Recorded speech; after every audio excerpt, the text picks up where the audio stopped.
Hi friends, welcome back to my channel kitchen for you 2319.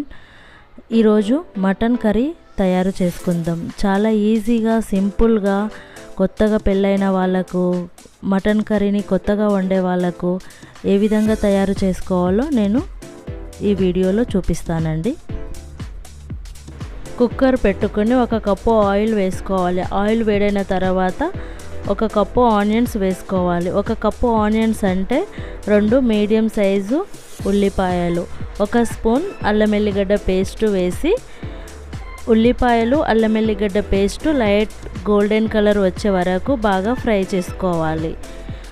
ముందుగా శుభ్రం చేసి పెట్టుకున్న 1/2 కేజీ మటన్ వేసిన తర్వాత మంటని లో ఫ్లేమ్లో పెట్టుకోవాలి. లో ఫ్లేమ్లో పెట్టుకోవడం వల్ల మటన్లోని వాటర్ మొత్తం స్లోగా బయటకు వస్తుంది. 1 స్పూన్ ఉప్పు, 1 స్పూన్ పసుపు వేసి 1/2 నిమిషం పాటు బాగా కలుపుకోవాలి. ఆ తర్వాత 3 నుంచి 4 నిమిషాల పాటు మంటను లో ఫ్లేమ్లో పెట్టి మూత పెట్టి కుక్ చేసుకోవాలి. మంటని లో ఫ్లేమ్లో పెట్టి స్లోగా మటన్ కర్రీని వండండి. మటన్ కర్రీ చాలా టేస్టీగా వస్తుంది. ఒకసారి ఈ విధంగా వండి చూడండి. మూత తీసి 2 స్పూన్ల కారం వేసుకోవాలి. స్పైసీ ఎక్కువగా తినేవాళ్ళు 1 స్పూన్ కారం పెంచుకోవచ్చు. స్పైసీ తక్కువ తినేవాళ్ళు కారంని తగ్గించుకోవచ్చు. కారం వేసిన తర్వాత ముక్కలకు బాగా పట్టేలా కలుపుకుని 1-2 నిమిషాల పాటు మూత తీసి బాగా ఫ్రై చేసుకోవాలి. ఆ తర్వాత 3-4 స్పూన్ల పెరుగు వేసుకొని బాగా కలుపుకోవాలి. 1/2 లీటర్ హాట్ వాటర్ వేసుకోవాలి. మంటను మీడియం ఫ్లేమ్లో పెట్టుకొని 3-4 నిమిషాల పాటు కుక్ చేసుకోవాలి. ఆ తర్వాత ముందుగా కట్ చేసి పెట్టుకున్న టమాటా ముక్కలను వేసి కలుపుకోవాలి. ఇప్పుడు 2-3 నిమిషాల తర్వాత కుక్కర్ మూత పెట్టి 6 నుంచి 8 విజిల్స్ వచ్చే వరకు కుక్ చేసుకోవాలి.